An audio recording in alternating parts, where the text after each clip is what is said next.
सुस्वागतम प्यारे बच्चों। भवतां सर्वेषां राज्य शैक्षिक अनुसंधान तथा च प्रशिक्षण परिषद छत्तीसगढ़ प्रान्तस्य दशमवर्गस्य पाठ्यक्रमे दशमवर्गे भवन्तः श्यामला पुस्तकं पठन्ति। इतः पूर्वं यूट्यूब शैक्षिक वीडियो वर्गे अहं डॉक्टर तरुणा सिंह अष्टमः पाठः स्वामी आत्मानन्दः पाठितवती। तस्य प्रश्नोत्तराणाम् अभ्यासम् अपि कारितवती। अद्य नवमः पाठः ओदनं सूक्तम् इति पाठिष्यामि। नवमः 9th पाठः लेसन। ओदनम भात को कहते हैं। भात, ये जो मटका में भात बना हुआ है ये भात ओदन है, ठीक है। और ये भात जो है चावल के कणों से बनता है। और यहाँ पे जो सूक्तम लिखा हुआ है, सु उपसर्ग से वच धातु और अक्त प्रत्यय से मिलकर के ये बना हुआ है सूक्तम। सु का अर्थ होता है, शाब्दिक अर्थ सु का सुंदर होता है। सु जहाँ पर भी लग जाए, सु उपसर्ग जहाँ पर भी लग जाए तो उस चीज़ को, जिस शब्द के आगे सु उपसर्ग लगता है वो उस चीज़ को सुंदर बना देता है। अस्तु, सूक्त शब्द की उत्पत्ति कैसे हुई इसके बारे में हम देखते हैं। सूक्त शब्द सु उपसर्ग पूर्वक वच धातु से अक्त प्रत्यय करने पर व्याकृत होता है। व्याकृत विशिष्ट रूप से आकृत। आकृत जो ड्रा होता है उस चीज़ को कहते हैं, तो विशिष्ट रूप से आकृत होता है, यानी दिखता है, आकृति बनती है उसकी। वैसा सूक्त शब्द का अर्थ हुआ अच्छी रीति से कहा हुआ।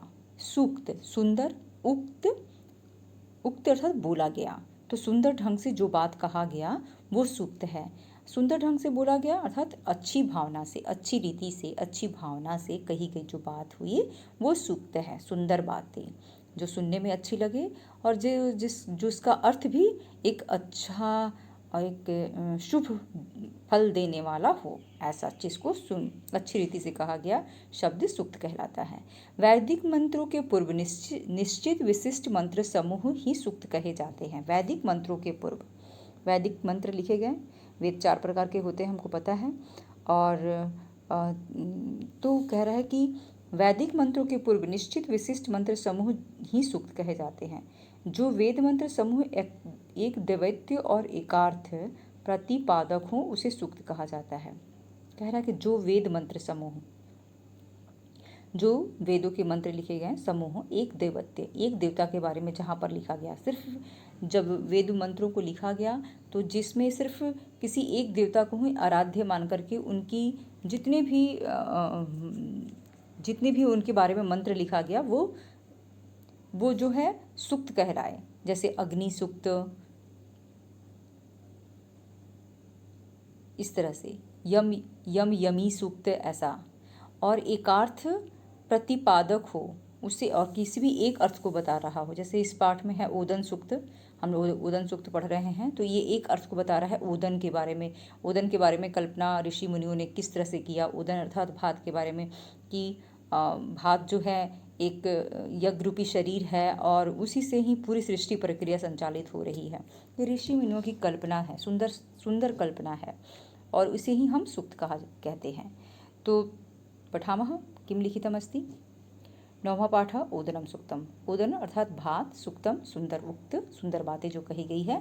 प्रस्तुत सूक्त अथर्ववेद से लिया गया है। मैंने कहा कि मंत्र जो थे वो ऋग्वेद, यजुर्वेद और सामवेद में लिखे गए हैं, लेकिन जो मंत्र बच गए और जो सूक्त बच गए वो अथर्ववेद में संग्रहित किए गए। इसीलिए अथर्ववेद जो है चौथा वेद है और ये सबसे अर्वाचीन वेद है।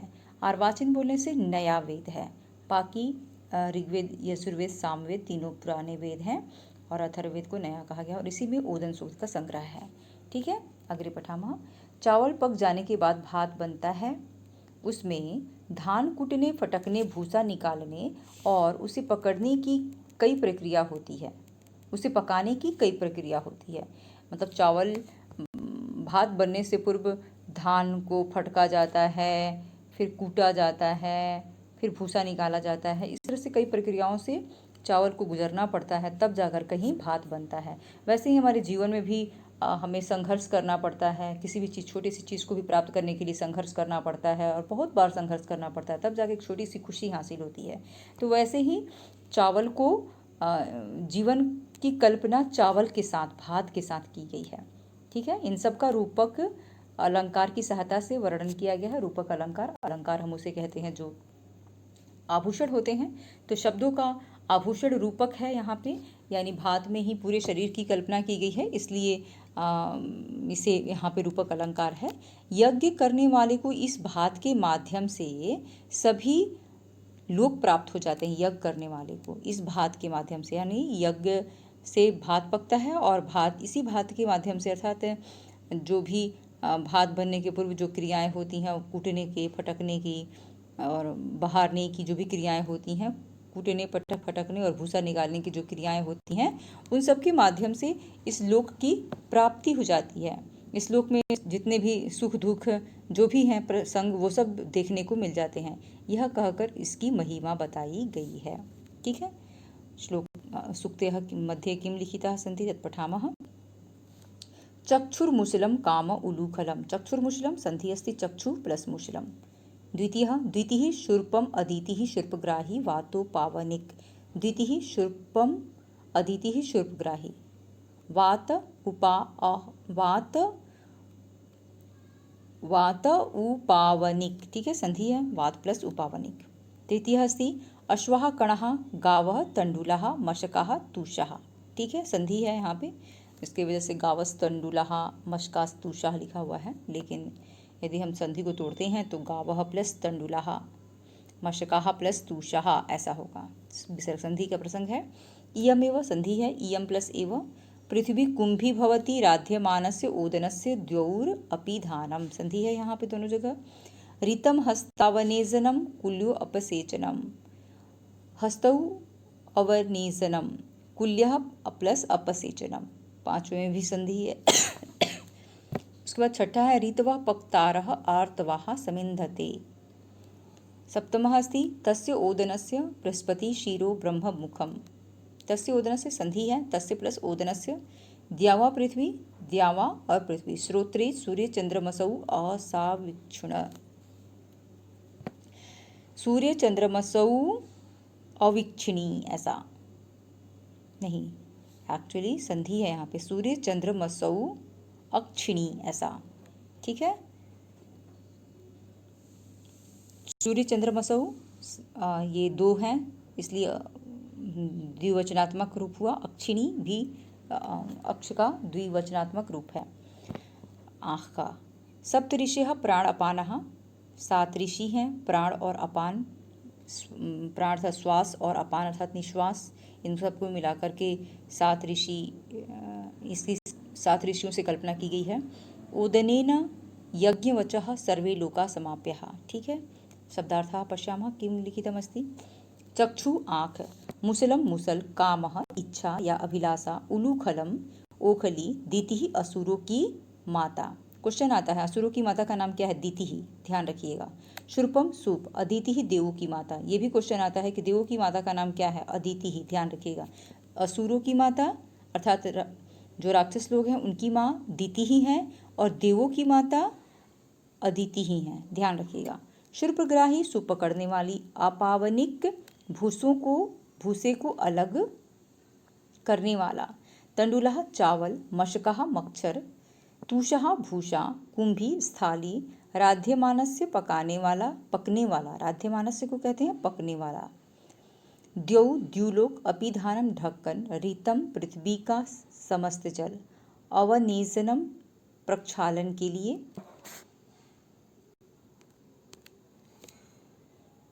कुल्या छोटा तालाब या नहर, कुल्या बोलते हैं छोटे तालाब को या नहर को। उपसेचनम धोवन, धोने के बाद निकलने वाला जल। ऋतवः वसंतादि 6 ऋतुएं जो हैं। पक्तारः पकाने वाले या रसोईया। आर्तवः ऋतु संबंधी दिन और रात। समिन्धते समिधाएं, ईंधन, समिन्धते ईंधन को कहते हैं। ईंधन अर्थात जो आग जलाने की लकड़ी वगैरह होते हैं उसको कहते हैं ईंधन। ओदनस्य भात का। बृहस्पति ऋग्वेदिक देवता हैं, ऋग्वेद के देवता हैं बृहस्पति भगवान। शीरः सिर मस्तिष्क। द्यावा पृथ्वी, द्यावा आकाश होता है और पृथ्वी भूमि को कहते हैं। श्रोत्रे दोनों कान। अक्षिणी दोनों आंखें। प्राणपानः श्वास और निश्वास। यज्ञवचः यज्ञ करने वाला। समाप्य प्राप्त करते हैं। ठीक है, यहाँ पे अन्वय दिया हुआ है। अन्वय क्या होता है? जो भी संस्कृत में मंत्र दिए रहते हैं या श्लोक दिए रहते हैं, उसका जब हम संस्कृत में अनुवाद करेंगे तो वो अन्वय के माध्यम से करते हैं और उसी अनुवाद की प्रक्रिया को हम अन्वय कहते हैं। ठीक है, पश्यामः किं लिखितमस्ति। प्रथम अस्ति चक्षुः मूसलम काम उलूखलम। चक्षुः जो है मूसल है, मूसल अर्थात जो खलवट्टा होता है, खलवट्टे का जो डंडा जैसा होता है ना लोहे का, जिससे कूटते हैं खलवट्टे के अंदर कुछ भी रख करके, जैसे चावल के कड़ों को रख करके, हम धान के कड़ों को रख करके हम कूटेंगे तो वो मूसल डंडा जैसा जो होता है वो मूसल कहलाता है। काम उलूखलम, तो कह रहा है कि काम जो है, काम अर्थात इच्छाएं जो हैं, उलूखलम, उलूखलम ओखली, इच्छाएं जो हैं ओखली हैं, और चक्षु मूसल, चक्षु जो है आँखें जो हैं वो मूसल है। ठीक है, यही इसका अर्थ हुआ। द्वितीय हस्त, यहाँ पे भावार्थ भी लिखा हुआ है, हम इसको भी पढ़ते चले कि क्या लिखा हुआ है यहाँ पर। चक्षु है मूसल, वही चीज़ लिखा हुआ है, और इच्छा है ओखली, जिसमें मूसल से धान कूटा जाता है। ठीक है, द्वितीय हस्ती शुर्पम दीति शुर्पग्राही अदिति अपावनिक वातः। शुर्पम दीति, सूप जो है, जैसे कि धान को कूटने के बाद फटकने के लिए, उसको भूसे को उसको अलग निकालने के लिए सूप पे, जिस सूप पर हम धान, भूसे वाले धान को रखते हैं, डालते हैं, वो सूप जो है दीति ही है। दीति कौन? असुरों की माँ। वो सूप जो है दीति ही है, असुरों की माँ। और शुर्पग्राही अदिति, और सूप को पकड़कर फटकने वाली जो है वो अदिति हैं। आपावनिक वातः, आपावनिक, अपावनिक जो है, अपावनिक अर्थात जो उसको अलग कर रहा है सूप से, जो अलग कर रहा है किसको? भूसे को, भूसे को जो अलग कर रहा है, वातः वो वायु है। वायु के कारण ही फटक रहे हैं, तो हवा हो रहा है, हवा हो रही है, तो हवा होने से क्या हो रहा है? जो भूसा है वो बाहर की ओर फेंका रहा है। ठीक है, तो कड़हा अश्वाहा, और जो धान के कड़ हैं वो अश्वाह हैं, घोड़े हैं। तंडुलहा गावाह, और चावल जो निकल रहे हैं उसमें से वो गायें हैं। तूषहा मसकाहा, और जो भूसा है, फटकने से जो भूसा निकल रहा है चावल के कड़ों से, वो मच्छर जैसे दिख रहे हैं। ठीक है, यही चीज़ लिखा हुआ है। द्वितीय और तृतीय पढ़ लेते हैं एक बार, क्या लिखा है यहाँ पे। सूप है दीति, सूप पकड़ने वाली है अदिति, और भूसे को चावल से अलग करने वाली है हवा।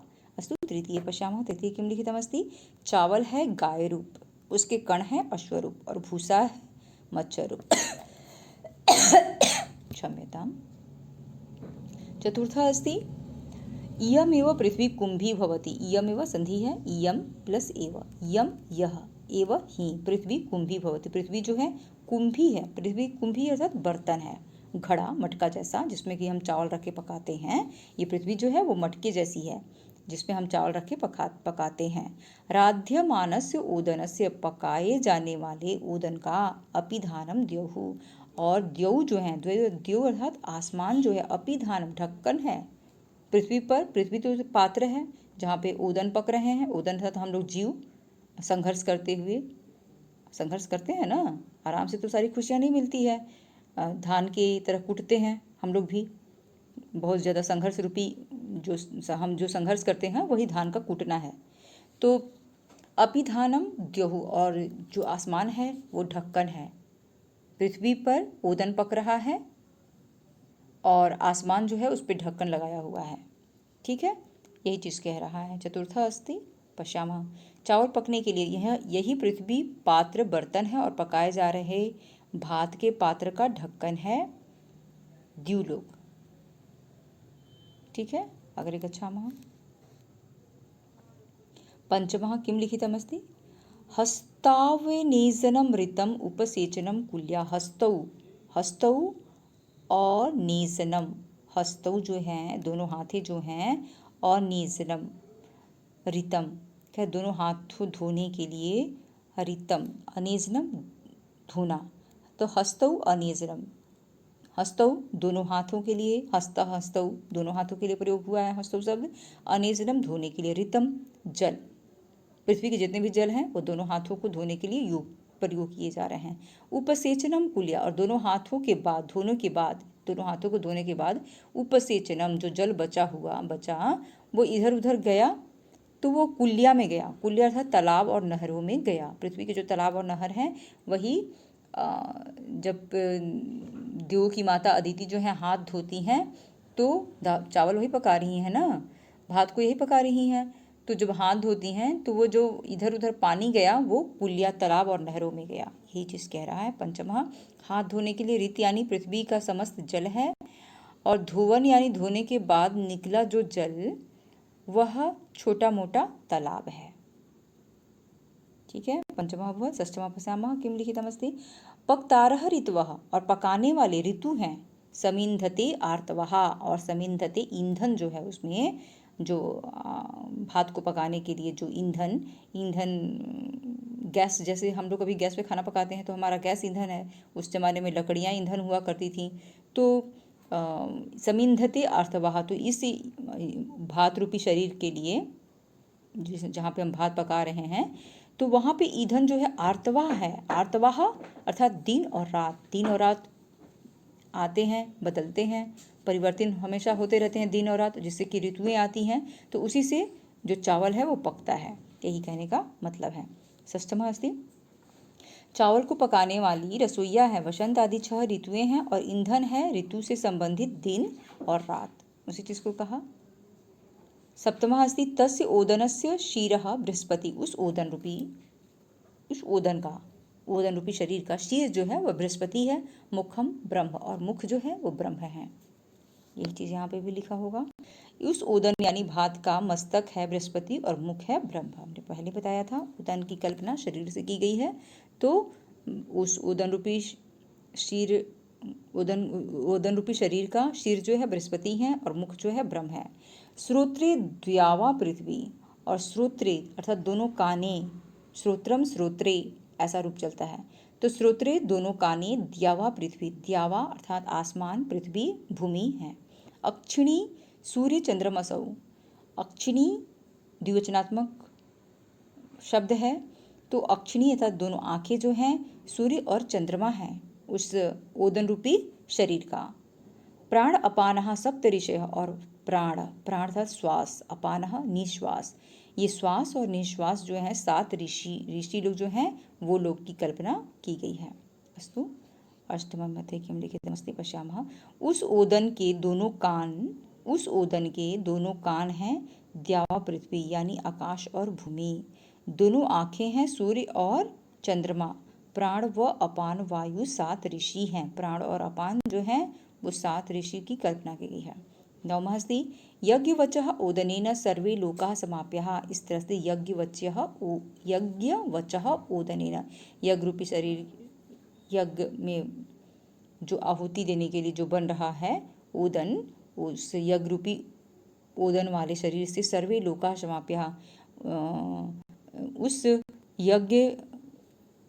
यज्ञ रूपी वेदी पर जो ओदन बन रहा है, शरीर ओदन का भात रूपी शरीर जो बन रहा है, सर्वलोका समाप्यः, उससे हम सभी लोगों को प्राप्त कर सकते हैं, यानी उससे हम सभी लोगों के जो भी सुख और दुख है उसको हम प्राप्त कर सकते हैं, ठीक वैसे ही प्राप्त करते हैं, यही कहने का मतलब है। नवमः पश्यामः किं लिखितमस्ति। यज्ञ करने वाले ओदन के माध्यम से समस्त लोग को प्राप्त करते हैं। समस्त लोग अर्थात जिस तरह से ओदन को भी संघर्ष करना पड़ता है पकने के लिए, उसके पहले वो धान में उसके चावल छिपे रहते हैं तो उसको कूटा जाता है, तो हम भी संघर्ष करते हैं, फिर उसको बाहर निकाला जाता है, फिर उसको फटका जाता है, फिर पकाया जाता है। तो इस तरह से मनुष्य जब जन्म लेता है, प्राणी जब जन्म लेता है, तो उसको भी अपने जीवन में आगे बढ़ने के लिए या कुछ कभी करने के लिए संघर्ष करना पड़ता है, संघर्षों से गुजरना पड़ता है, उसी की कल्पना यहाँ पर की गई है। और इसीलिए कहा है कि यज्ञ करने वाले ओदन के माध्यम से समस्त लोग को प्राप्त करते हैं। इस यज्ञ जो भी करते हैं वो जीवन रूपी यज्ञ में जो भी अपनी आहुति देते हैं वो ओदन के माध्यम से ही, ओदन के समान ही अपने कार्यों को संपादित करते हुए इस जगत के सुख को या दुख को जो भी है उसको प्राप्त करते हैं। अस्तु। नवमः पाठः ओदनं सूक्तम् अभवत्। भवन्तः द्वित्रिवारं वीडियो पश्यन्तु, अर्थम् अवगच्छन्तु। अग्रिम वीडियो मध्ये अस्य पाठस्य प्रश्नोत्तराणाम् अभ्यासं कारयिष्यामि। सर्वेभ्यः नमस्कारः, धन्यवादः, आभारश्च।